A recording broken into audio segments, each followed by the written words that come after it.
Cat Math, March 18, 2026, Parma, Ohio, USA.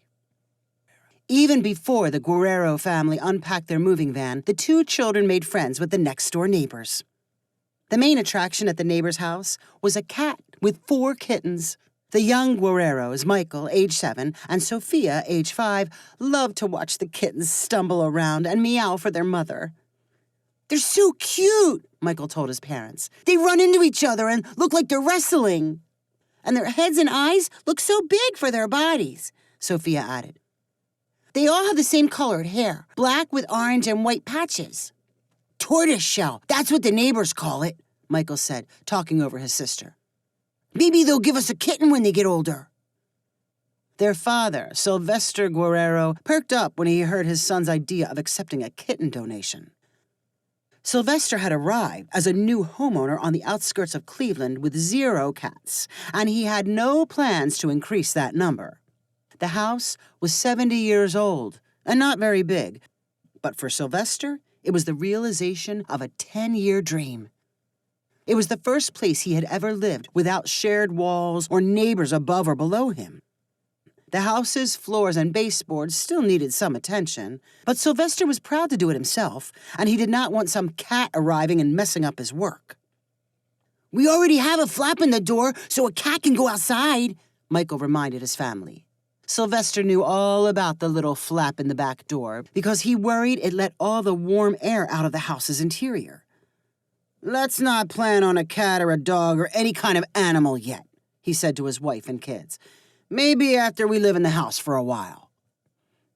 Sylvester thought he had prevented a cat appearing, and then one day he returned home from work to find Sophia sweetly snuggling a tortoiseshell kitten.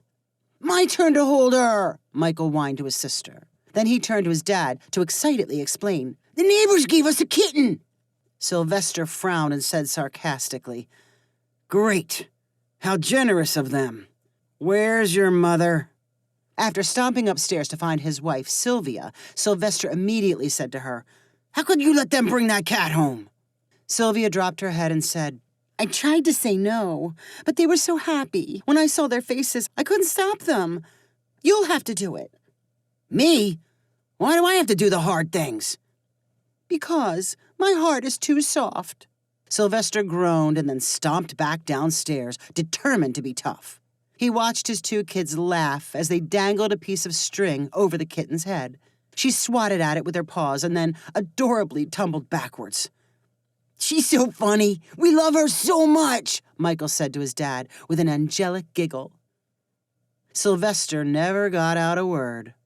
His toughness melted away, and just like that, the Guerrero house went from hosting 0 cats to 1 cat. The little kitten quickly became a popular member of the family. She had a white stripe on her forehead that Michael thought looked like the number 1. He and his sister called the cat Uno, and the name stuck. To Sylvester's relief, Uno happily used a litter box and only had 2 accidents on the kitchen floor. When the kids got home from school each day, their first concern was finding Uno for a game of fetch with a small foam SpongeBob SquarePants toy. When Sylvester arrived later in the evening, his first questions were about Uno and whether she learned any new tricks. While she was still a young kitten, the Guerreros were careful to keep Uno away from the flap in the back door. As she transitioned to an adolescent, they introduced her to their fenced backyard and demonstrated how she could get outside through the flap. Uno approached it with caution, but eventually learned to duck outside for short sunbathing sessions. Then, one gloomy March evening, Sylvester returned home to find his children in tears and his wife trying to console them. "Uno's gone," Michael cried. "Are you sure? Did you check outside?" Sylvester asked in a pained voice. "We checked everywhere." "They've been looking ever since they got home from school," Sylvia explained. "Uno wouldn't just disappear like this. She usually waits by the door for them." "Where could she be? Why would she run away? She likes it here," Sylvester said almost to himself. The family spent the rest of the night wandering the neighborhood with flashlights and calling Uno's name. They asked anyone they met if they had seen a precious little cat who looked lost. When it was too cold and dark to keep searching, Sylvester said to his wife and kids, Cats are resourceful, and Uno has lots of fur to keep her warm. She'll be okay. She'll probably show up tomorrow." "Are you sure?" Michael asked with a sniff. "Pretty sure. If she doesn't come back, I'll never be happy again," Michael said with all the 7-year resolve in his body. "Me either," Sophia added with as much intensity as a 5-year-old could show. "Don't worry," their father assured them. Despite what Sylvester said, everyone in the family worried, including him. In the back of his mind, he kept telling himself that he was back to 0 cats, and it was not necessarily a bad thing. No matter how dramatic the kids acted, they would get over losing a cat soon enough. When he woke up the next morning, he was not sure whether or not he wanted to find Uno.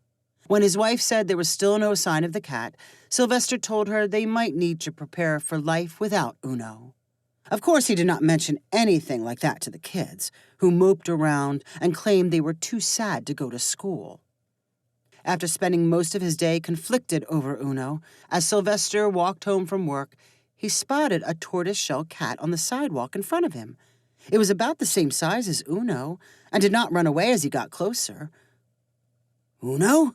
Is that you?" Sylvester called. The cat meowed in a friendly way. Sylvester grabbed his phone and called his wife. "Did Uno show up yet?"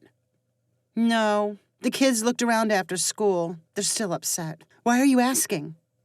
"Just wondering. I'll be home soon." Sylvester stared at the cat on the sidewalk. Could it be Uno?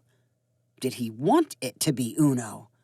He was on the verge of walking away and leaving it there, but suddenly he pictured Michael and Sophia's distraught faces and remembered their words about never being happy again. He picked up the cat. It was so friendly that he became convinced it truly was Uno. He slipped it inside his coat and continued walking. When he arrived home, Sylvester burst through the door and called, "I found Uno!" Michael and Sophia ran to him as they pulled the cat from his coat. Their faces bloomed with pure joy. They reached hungrily for the cat and smothered it in hugs and kisses. It took nearly 5 minutes before Michael took a closer look and said, "Why does her stripe look different?" "What do you mean?" Sylvester replied. "The stripe on her forehead is supposed to be straight. Now the stripe looks kind of crooked." Sylvester squinted at the cat's head. "Looks the same to me. But, when they're still kittens, their hair can change. Maybe that's what happened." Michael nodded, but did not seem convinced. When he showed the cat the SpongeBob toy, she did not seem interested. When shown her litter box and the flap in the back door, the cat only sniffed them warily. "Are you sure this is Uno?" Michael asked his dad. "She seems different." "Yes, I'm sure. Kittens change, and she's probably had a hard time while she was gone. She needs your love and acceptance right now." Michael and Sophia stopped questioning whether the cat belonged. They put their full hearts into loving her and eagerly called her Uno. Sylvester watched how happy they were and felt proud of himself. He was a good father who put his kids first. Their house was back to hosting one cat. Uno had returned, and things were back to normal. The reset did not last long. 2 nights later, when Sylvester returned home, both of his children were petting tortoise-shell cats. Before Sylvester could ask a question, he caught a glimpse of the white marks on the cats' heads. One mark was a straight line, and the other was crooked. "What happened?" "We don't know. We came home, and there were 2 Unos. This is the best day ever." "How can there be 2 Unos?" Michael shrugged his shoulders like he did not care. "Now we don't have to take turns playing with her." All Sylvester could say was, But... He could not tell his kids that he had picked up a random cat off the street and then convinced them it was the original Uno. As for the original Uno, she had never gone very far from home while missing.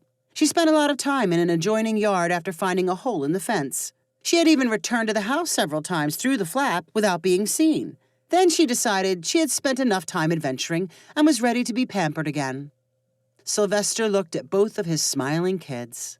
Then he looked at both cats. He could not think of a way to get rid of one of them. The Guerrero home now had 2 cats. Sylvester sighed and said, "You'll at least need to pick out another name. They can't both be Uno." Without hesitating, Sophia sweetly said, "Uno and dos."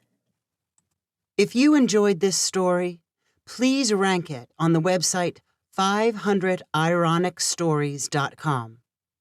Please subscribe on the website to get weekly updates as new stories are posted. And please share with friends using the convenient links available.